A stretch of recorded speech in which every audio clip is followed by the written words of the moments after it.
नमस्कार, खुश आमदीद। तुसी वेख रहे हो गल्लां ते गीत। राष्ट्र भाषा हिंदी पूरे भारत नाल जोड़दी है, क्योंकि हर राज हिंदी के जरिए जुड़दा है। सो बोली जाती सी ये भाषा पंजाब दे विच, जो पुरातन पंजाब है, 1100 साल का इतिहास है इस तरह, बल्कि उस तो भी लंबा इतिहास है इसका। सो इन्नियां ज़्यादा भाषावां ने हिंदी दे विच, अवधी भाषा, ब्रज भाषा, मैथिली भाषा, अनेका भाषावां और इसका साहित्य। सो असी जे गल करिए पुरातन पंजाब की, जो अफगानिस्तान तो लैके यमुना नदी तक सी, और एक अध्ययन ये भी कहता है कि सरस्वती नदी ही यमुना नदी है, क्योंकि जदों प्रकृति दे विच परिवर्तन होए तो सरस्वती नदी ने अपना राह बदल लिया ते उसनूं यमुना नदी का रूप मिल गया। सो अफगानिस्तान तो लैके यमुना नदी तक, और किसी वक्त पंजाब का इतिहास ही भारत का इतिहास सी। सो ये सारी जानकारी सानू ये दसदी है कि बहुत पुरातन सफ़र है हिंदी साहित्य का, ते बहुत पुरातन संबंध है पंजाब दे नाल हिंदी का। इस करके जे पंजाब नूं आपां सिर्फ ये कहिए कि एक खित्ता सिर्फ पंजाबी बोलता है तो ये गलत होएगा, क्योंकि हिंदी का प्रचार प्रसार इत्थों होंदा रहा है। गुरु साहबान ने जो 5वीं पातशाही गुरु अर्जन देव पिता ने स्थापना की है गुरु ग्रंथ साहब की, तो उस वेले उन्होंने हिंदी भाषा नूं, इहदियां अलग अलग बोलियां नूं बहुत ज़्यादा सन्मान दिता। दशमेश पिता ने जो 10वें ग्रंथ की रचना की है, तो उन्होंने भी बहुत सन्मान दिता है हिंदी भाषा नूं। कई अनुवाद होए ने। सो पंजाब की धरती तो हमेशा ही हल्लाशेरी मिली है हिंदी भाषा नूं। ते जी आपां अज दे समय ते आईए तो पंडित शरदा राम फिलौरी, जो फिलौर तो ने, उन्होंने आरती की रचना की, ओम जय जगदीश हरे। सो पूरी दुनिया में जानी जाती है। और पहला नॉवल भागवती उन्होंने ही लिखिया। उस तरह ही हिंदी साहित्य का जोड़ा पहला महाकाव्य है वो भी पंजाब दे विच ही रचना हुई है, चंद्र बरदाई जी ने की है, पृथ्वी गासो। सो इस तरह महान इतिहास है हिंदी का, जो पंजाब नाल जुड़िया होया है। अज उस इतिहास के कुछ वर्के असी पढ़ांगे, फरोलांगे, जाणांगे अपने माहिर मेहमान प्रोफैसर मोहन सपरा जी नाल, जो हिंदी कवि ने, और 8 के करीब इन्हां दीयां किताबां ने जो हिंदी कविता नूं समर्पित ने। होर भी बहुत सारिया विधावां दे विच इन्हां ने रचनावां कीतियां ने। सफल अध्यापक रहे ने, सफल पत्रकार रहे ने। तो स्वागत करते हैं असी प्रोफैसर मोहन सपरा जी का।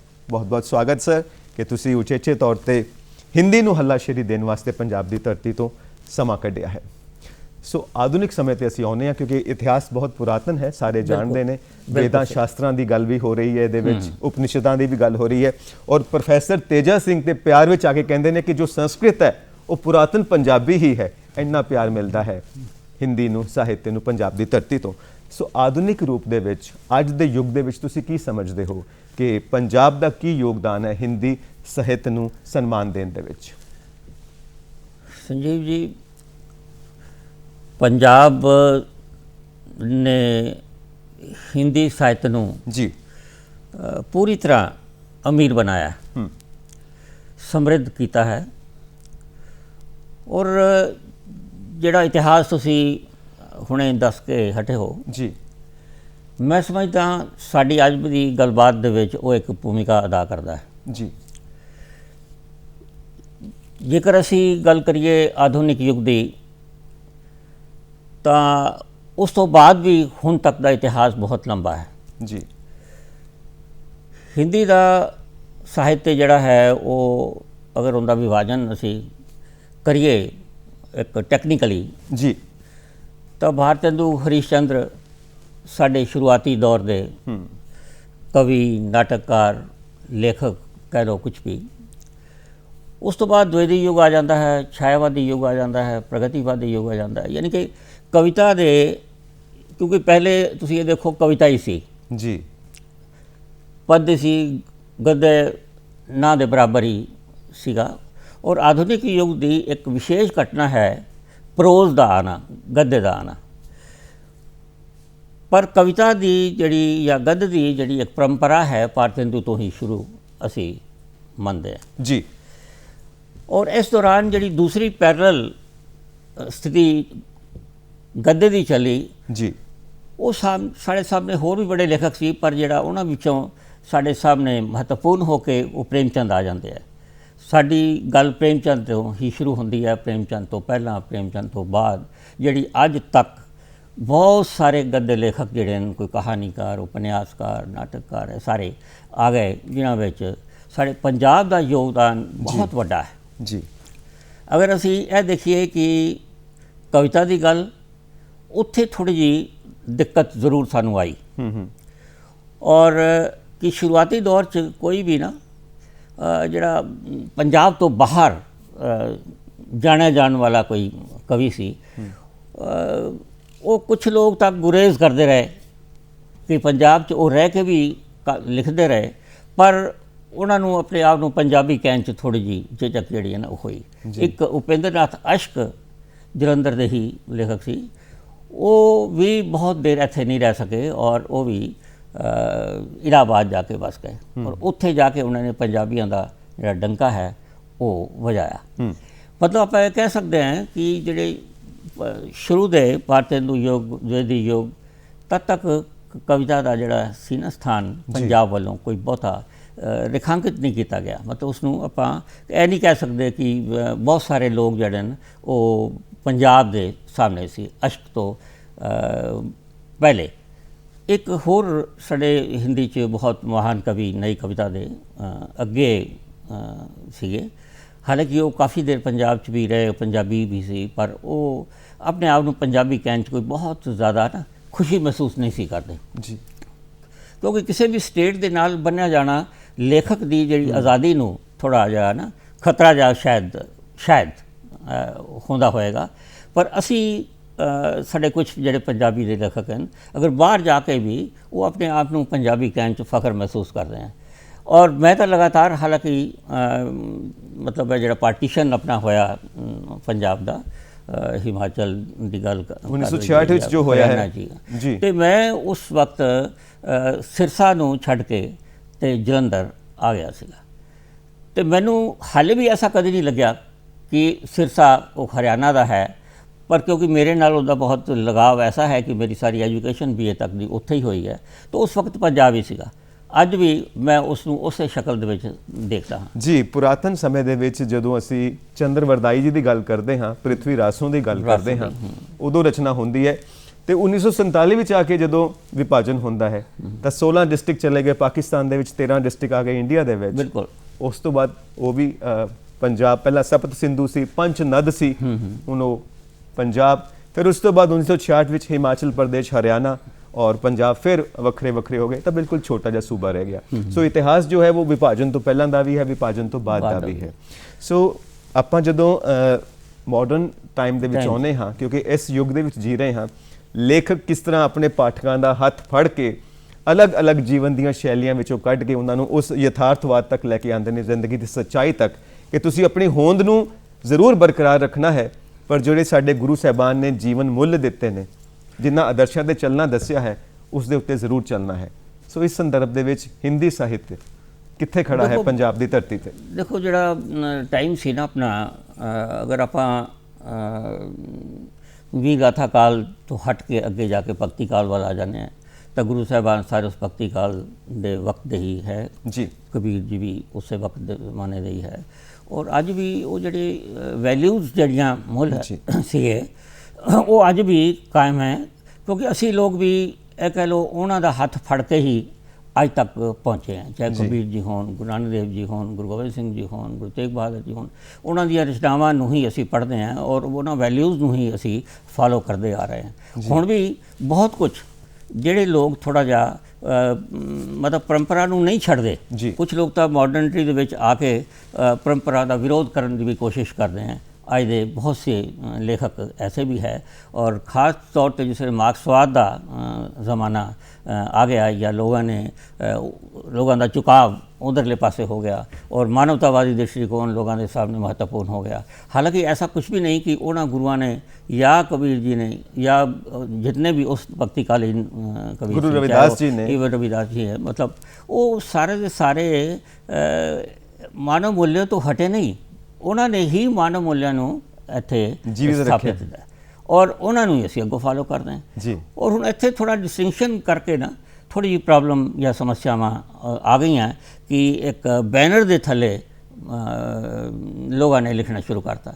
ਜਦਕਿ ਮੇਰੀ ਆਪਣੀ ਧਾਰਨਾ ਹੈ ਕਿ ਕਿਸੇ ਬੈਨਰ ਦੇ ਥੱਲੇ ਲਿਖਣ ਤੋਂ ਬਾਅਦ ਤੁਹਾਡੇ ਜਿਹੜਾ ਸੁਭਾਵਿਕਤਾ ਜਿਹੜੀ ਹੁੰਦੀ ਹੈ ਕਵਿਤਾ ਵਿੱਚ ਜਾਂ ਕਿਸੇ ਵੀ ਜਾਂ ਉਪਨਿਆਸ ਦੀ ਗੱਲ ਹੈ, ਕਹਾਣੀ ਦੀ ਗੱਲ ਹੈ, ਅਗਰ ਤੁਸੀਂ ਪ੍ਰਤੀਬੱਧ ਹੋ ਕੇ ਲਿਖੋਗੇ ਜਾਂ ਕਮਿਟਮੈਂਟ ਤੁਹਾਡੇ ਸਾਹਮਣੇ ਹੋਏਗੀ, ਵਿਚਾਰ ਦੀ ਕਮਿਟਮੈਂਟ ਹੋਏਗੀ, ਉੱਥੇ ਨੋ ਡਾਊਟ ਕਿ ਉਹ ਵਿਚਾਰ ਹੀ ਸਭ ਕੁਝ ਹੈ, ਪਰ ਉਹਦੇ ਨਾਲ ਤੁਹਾਡੀਆਂ ਸੀਮਾਵਾਂ ਜਿਹੜੀਆਂ ਨਾ ਉਹ ਵੱਧ ਜਾਣਗੀਆਂ। ਉੱਥੇ ਫਿਰ ਜਨਤਾ ਦੇ ਵਿੱਚ ਤੁਸੀਂ ਉਸ ਸ਼ਕਲ 'ਚ ਨਹੀਂ ਜਾ ਸਕਦੇ ਜਿਹੜੀ ਕਿ ਉਹਨਾਂ ਤੱਕ ਆਪਾਂ ਪਹੁੰਚਾਉਣੀ ਹੈ, ਜਾਂ ਉਹਨਾਂ ਨੂੰ ਆਪਾਂ ਸੰਦੇਸ਼ ਦੇਣਾ ਹੈ, ਜਾਂ ਉਹਨਾਂ ਨੂੰ ਇੱਕ ਰਸਤਾ ਦੇਣਾ ਹੈ। ਕਿਉਂਕਿ ਜਿਹੜਾ ਲਿਟਰੇਚਰ ਹੈ, ਆਪਣਾ ਸਾਹਿਤ ਹੈ, ਉਹ ਖਾਸ ਤੌਰ 'ਤੇ ਕਵਿਤਾ ਜਿਹੜੀ ਹੈ, ਉਹ ਤਾਂ ਇੱਕ ਦਿਸ਼ਾ ਦੇਣ ਵਾਲੀ, ਜੀਵਨ ਦੇਣ ਵਾਲੀ ਧਾਰਨਾ ਨੂੰ ਹੀ ਆਪਾਂ ਅਭਿਵਿਅਕਤ ਕਰਦੇ ਹਾਂ। ਸਭ ਤੋਂ ਪਹਿਲੀ ਕਵਿਤਾ ਰਿਗਵੇਦ, ਉਸ ਦੀ ਰਚਨਾ ਪੰਜਾਬ ਦੀ ਧਰਤੀ ਤੇ ਹੋਈ ਔਰ ਉਹ ਯਾਤਰਾ ਅੱਜ ਤੱਕ ਚੱਲ ਰਹੀ ਹੈ। ਔਰ ਤੁਸੀਂ ਜਿਸ ਤਰ੍ਹਾਂ ਵਿਚਾਰਾਂ ਦੀ ਗੱਲ ਕੀਤੀ ਹੈ, ਜਦੋਂ ਕੋਈ ਗੱਲ ਸਾਡੀ ਕਲਪਨਾ 'ਚ ਹੁੰਦੀ ਹੈ ਬੜੀ ਖੂਬਸੂਰਤ ਹੁੰਦੀ ਹੈ, ਤੇ ਜਦੋਂ ਅਸੀਂ ਉਹਨੂੰ ਕਾਗਜ਼ ਤੇ ਲਿਖਣਾ ਹੈ ਤਾਂ ਸਾਡੇ ਵਿਚਾਰ ਹਾਵੀ ਹੋ ਜਾਂਦੇ ਨੇ, ਉਹ ਕਲਪਨਾ ਕਿਤੇ ਗਾਇਬ ਹੋ ਜਾਂਦੀ ਹੈ, ਉਹ ਵਿਚਾਰ ਰਹਿ ਜਾਂਦੇ ਜਿਹੜੇ ਅਸੀਂ ਪੇਪਰ ਤੇ ਉਤਾਰਦੇ ਹਾਂ, ਅਸੀਂ ਪਹੁੰਚਾਣੇ ਹੁੰਦੇ ਆ ਲੋਕਾਂ ਤੱਕ, ਉਹ ਰਹਿ ਜਾਂਦੇ ਨੇ। ਯਾਨੀ ਕਿ ਅਸੀਂ ਵਰਤਮਾਨ ਵਿੱਚ ਵੀ ਜਿਉਨੇ ਹਾਂ, ਜੋ ਬੀਤ ਚੁੱਕਿਆ ਹੈ ਉਹਦੇ 'ਚ ਵੀ ਜਿਉਨੇ ਹਾਂ, ਜੋ ਆਉਣ ਵਾਲਾ ਹੈ ਉਹਦੇ 'ਚ ਵੀ ਜਿਉਨੇ ਹਾਂ, ਲੇਕਿਨ ਇੱਕ ਚੌਥਾ ਸਮਾਂ ਵੀ ਹੈ ਜੋ ਸਾਡੀ ਕਲਪਨਾ 'ਚ ਹੁੰਦਾ ਹੈ, ਫੋਰਥ ਡਾਇਮੈਂਸ਼ਨ, ਉਹਦੇ ਵਿੱਚ ਵੀ ਜਿਉਨੇ ਹਾਂ ਔਰ ਉਹਦੇ ਵਿੱਚੋਂ ਹੀ ਸਾਹਿਤ ਪੈਦਾ ਹੁੰਦਾ ਹੈ। ਤੁਸੀਂ ਇੱਕ ਆਮ ਲੋਕਾਂ ਤੱਕ ਪਹੁੰਚਣ ਦੀ ਗੱਲ ਕੀਤੀ ਹੈ, ਸੁਭਾਅ ਦੀ ਗੱਲ ਕੀਤੀ ਹੈ, ਸੁਭਾਵਿਕ ਕਵਿਤਾ ਦੀ ਗੱਲ ਕੀਤੀ ਹੈ, ਤਾਂ ਤੁਹਾਡੀ ਕਵਿਤਾ ਦੀਆਂ 4 ਲਾਈਨਾਂ ਅਸੀਂ ਜ਼ਰੂਰ ਸੁਣਨਾ ਚਾਹਾਂਗੇ। ਸਾਡੇ ਦਰਸ਼ਕ ਉਸ ਚੀਜ਼ ਦਾ ਆਨੰਦ ਲੈਣ ਚਾਹੁੰਦੇ। ਧੰਨਵਾਦ।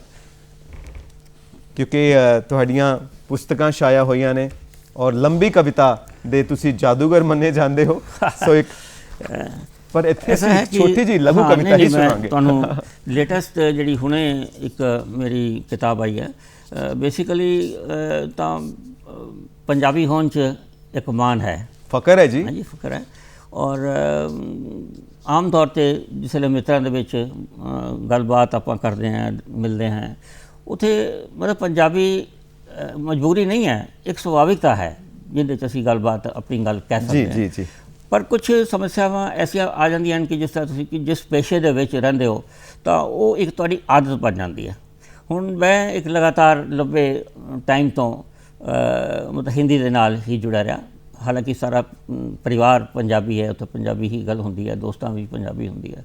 ਮੇਰੀਆਂ ਮਤਲਬ 2 ਕਿਤਾਬਾਂ ਪੰਜਾਬੀ 'ਚ ਅਨੁਦਿਤ ਵੀ ਹੋਈਆਂ, ਬੜੇ ਅੱਛੇ ਅਨੁਵਾਦ ਹੋਈਆਂ। ਹਾਂਜੀ, ਅਨੁਵਾਦ ਹੋਈਆਂ, ਅਨੁਦਿਤ ਜੀ। ਅਸੀਂ ਤੁਹਾਡੀ ਮੈਂ ਹੁਣ ਮੈਂ ਤੁਹਾਡੇ ਸਾਹਮਣੇ ਮਤਲਬ ਇਸ ਵਾਸਤੇ ਮੈਂ ਜ਼ਰਾ ਇਹ ਗੱਲ ਕਰਨੀ ਚਾਹੀਏ ਕਿ ਮਤਲਬ ਮੈਂ ਕਵਿਤਾਵਾਂ ਜਿਹੜੀਆਂ ਤੁਹਾਨੂੰ 1-2 ਸੁਣਾਵਾਂਗਾ ਉਹ ਹਿੰਦੀ 'ਚ ਹੋਣਗੀਆਂ, ਕਿਉਂਕਿ ਇੱਕ ਜਿਹੜਾ ਨੈਚੁਰਲ ਜੋ ਫਲੋ ਹੈ ਉਸ ਭਾਸ਼ਾ ਦਾ ਜਿਹੜਾ ਕਿ ਰੂਟੀਨ 'ਚ ਤੁਸੀਂ ਮਤਲਬ ਪੜ੍ਹਾਉਂਦੇ ਰਹੇ ਹੋ, ਇੱਕ 32 ਸਾਲ ਦੀ ਟੀਚਿੰਗ ਦਾ ਐਕਸਪੀਰੀਅੰਸ ਮੇਰਾ ਹੈ, ਤਾਂ ਉਹ ਵਿਦਿਆਰਥੀਆਂ ਦੇ ਨਾਲ ਕਲਾਸਰੂਮ ਦੇ ਵਿੱਚ ਜਾਣਾ 3-4 ਘੰਟੇ, ਉਹ ਫਿਰ ਇੱਕ ਆਦਤ ਹੀ ਬਣ ਜਾਂਦੀ ਹੈ। ਮਤਲਬ ਸੋ ਲੰਬੀ ਕਵਿਤਾ ਦਾ ਲਘੂ ਰੂਪ। ਹਾਂ, ਮੈਂ ਪਹਿਲੇ ਤੁਹਾਨੂੰ ਇੱਕ ਜਿਹੜੀ ਬਿਲਕੁਲ ਲੇਟੈਸਟ ਮੇਰਾ ਸੰਗ੍ਰਹਿ ਆਇਆ ਹੈ ਤਾਂ ਪ੍ਰੇਮ ਕਵਿਤਾਵਾਂ ਦਾ, ਪਰ ਉਹ ਪ੍ਰੇਮ ਜਿਹੜਾ ਹੈ ਸਮਾਜਿਕ ਦਾ ਲਵਾਦਾ ਉੜਿਆ ਹੋਇਆ, ਕਿਧਰੇ ਵੀ ਉਹਦੇ 'ਚ ਇੱਕ ਜਿਹੜਾ ਵਾਇਵੀ ਜਾਂ ਜਿਹੜਾ ਸਰੀਰਕ ਪ੍ਰੇਮ ਦਾ ਆਕਰਸ਼ਣ ਹੈ ਉਹ ਮੇਰੀਆਂ ਕਵਿਤਾਵਾਂ 'ਚ ਨਹੀਂ ਹੁੰਦਾ। ਬਲਕਿ ਬਹੁਤ ਸਾਰੇ ਆਲੋਚਕ ਜਿਹੜੇ ਨੇ ਉਹ ਮੇਰੇ ਇਹ ਵੀ ਕਹਿੰਦੇ ਰਹੇ ਵੀ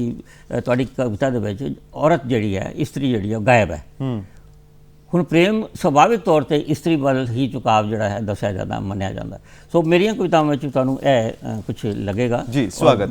ਜਿਹੜਾ ਸ਼ਰੋਤਾ ਲੋਕ ਹੈ ਉਹ ਉਸ ਨੂੰ ਸਮਝਣ ਦੀ ਕੋਸ਼ਿਸ਼ ਕਰਨਗੇ। जी ज़रूर, स्वागत है। सो ये कविता मैं आपके सामने रख रहा हूँ, हिंदी में है। तुम कहते हो प्रेम, क्योंकि प्रेम एक जड़ा ना जी बड़ा कई बार रूढ़ जा शब्द बन गया प्रेम नूं जिस तरह, पर उनका विस्तृत जड़ा है ना वो रूप लोगों तक पहुँच के भी नहीं पहुँचता, वो उत्थे ही जड़ हो गया, उसे जगह ते टिक गया कि प्रेम मीन्स प्यार मोहब्बत। जिसमें मोहब्बत शब्द कहने हैं तो वो जाहिर हो जाता है कि स्त्री के प्रति प्रेम। और शायर लोगों ने पुराने टाइम तो लैके मतलब किसी की भी गल कर लो, और खास तौर पर उर्दू का रुझान होने करके उत्थे प्रेम की रूप ही कुछ और हो गया। तो कविता आपके सामने है। तुम कहते हो प्रेम बादल है, तुम कहते हो प्रेम बादल है, मुझे प्रेम बादल नहीं आकाश लगता है, जी। पूरे विश्व को ढकता है, हम्म। एकदम आत्मीय हो जाता है। हम्म। तुम कहते हो प्रेम हवा है, जी। तुम कहते हो प्रेम हवा है, मुझे प्रेम हवा नहीं अंधड़ लगता है। अंधेरी अंधड़ लगता है, जड़ तक से लड़ता है, जी। जुझारू है। तुम कहते हो प्रेम कोंपल है, जी। मुझे प्रेम कोंपल नहीं बरगद लगता है, बरगद। जी जी जी। रक्षा कवच बनता है, उदार, जी। सब कुछ है देता, बहुत कुछ देता। तुम कहते हो प्रेम विकार है, मुझे प्रेम विकार नहीं स्वीकार लगता है। जी। इतिहास रचता है, रचनाकार है, रचनाकार है। तुम कहते हो प्रेम चांदनी है, जी। मुझे प्रेम चांदनी नहीं धूप लगता है। जी। प्राणवान करता है, धूप के बिना जिंदा ही नहीं रहा जा सकता। बिल्कुल नहीं रह प्राणवान करता है, महाकाल, उससे बड़ा कुछ नहीं। तुम कहते हो प्रेम नदी है, तुम कहते हो प्रेम नदी है, मुझे प्रेम नदी नहीं जल लगता है, जिंदा रखता है, जीवन दाता है, जीवन दाता है। ਜੀਵਨ ਦਾਤਾ ਹੈ, ਪ੍ਰੇਮ ਜੀਵਨ ਦਾਤਾ ਹੈ। ਸੋ ਪੰਜਾਬ ਦੀ ਧਰਤੀ ਤੋਂ ਹਿੰਦੀ ਲਿਖਣ ਵਾਲੇ ਕਵੀ, ਹਿੰਦੀ ਭਾਸ਼ਾ ਦੇ ਵਿੱਚ ਕਵਿਤਾ ਕਰਨ ਵਾਲੇ, ਕਿਉਂਕਿ ਭਾਸ਼ਾ ਤੋਂ ਪ੍ਰੇਮ ਹੀ ਹੁੰਦੀ ਹੈ, ਬਿਲਕੁਲ। ਬਾਕੀ ਪੰਜਾਬੀ ਮਾਧਿਅਮ ਹੈ, ਹਿੰਦੀ ਮਾਧਿਅਮ ਹੈ, ਅੰਗਰੇਜ਼ੀ ਮਾਧਿਅਮ ਹੈ। ਸੋ ਪ੍ਰੇਮ ਦੀ ਕਵਿਤਾ, ਪ੍ਰੇਮ ਦੀ ਭਾਸ਼ਾ, ਤਾਂ ਪ੍ਰੇਮ ਦੀ ਭਾਸ਼ਾ ਬੋਲਣ ਵਾਲੇ ਪੰਜਾਬ ਨੂੰ ਛੱਡ ਕੇ ਬਾਕੀ ਰਾਜਾਂ ਦੇ ਵਿੱਚ ਕਿਉਂ ਸਥਾਪਿਤ ਹੋ ਗਏ? ਕੋਈ ਅਵਾਰਡਸ ਦਾ ਚੱਕਰ ਹੈ, ਕੋਈ ਉੱਥੋਂ ਪੈਟਰੋਨਾਈਜ਼ ਮਿਲ ਰਹੀ ਹੈ, ਉੱਥੇ ਸਪਾਂਸਰਸ ਮਿਲ ਰਹੇ ਨੇ? ਐਸਾ ਹੈ ਜੀ ਕਿ ਇੱਕ ਟਾਈਮ ਤਾਂ ਇਹੋ ਜਿਹਾ ਸੀਗਾ ਕਿ ਇੱਥੋਂ ਬਲਕਿ ਇੱਕ ਇਸ ਪੰਜਾਬ ਸਾਡਾ ਸਮੁੰਦਰ ਦੀ ਤਰ੍ਹਾਂ ਕੰਮ ਕਰ ਰਿਹਾ ਸੀਗਾ। ਲੋਕ ਦੂਸਰੇ ਪ੍ਰਦੇਸ਼ਾਂ 'ਚੋਂ, ਯਾਨੀ ਕਿ ਵਿਸ਼ੇਸ਼ ਤੌਰ 'ਤੇ ਯੂਪੀ ਔਰ ਬਿਹਾਰ ਤੋਂ ਬੜੇ ਬੜੇ ਲੇਖਕ, ਬੜੇ ਬੜੇ ਟੀਚਰ ਇੱਥੇ ਆਉਣ ਦੇ ਵਿੱਚ ਨਾ ਬਹੁਤ ਰੁਚੀ ਰੱਖਦੇ ਸੀਗੇ। ਜਿਸ ਤਰ੍ਹਾਂ ਪੰਜਾਬ ਯੂਨੀਵਰਸਿਟੀ ਦੇ ਵਿੱਚ ਦੇਖੋ, बनारस तो और दूसरे इलाहाबाद तो मतलब कई लोग आके, जैसे हज़ारी प्रसाद द्विवेदी ने आके पंजाब यूनिवर्सिटी के हैड का जो स्थान प्राप्त किया। और नो डाउट कि उस तो बाद साढ़े डॉक्टर इंद्रनाथ मदान सी, वो इधर दे सीगे, इस पिछे उन्होंने जिक्र नहीं किया जा सकता। डॉक्टर राजदेव सिंह सीगे, वो भी इत्थे आए। डॉक्टर रमेश कुंतल मेघ लखनऊ तो इत्थे आ गए और इत्थे बसे, और उन्होंने पंजाब की रचनात्मकता नूं एक खास जिहड़ी है ना ताकत बख्शी।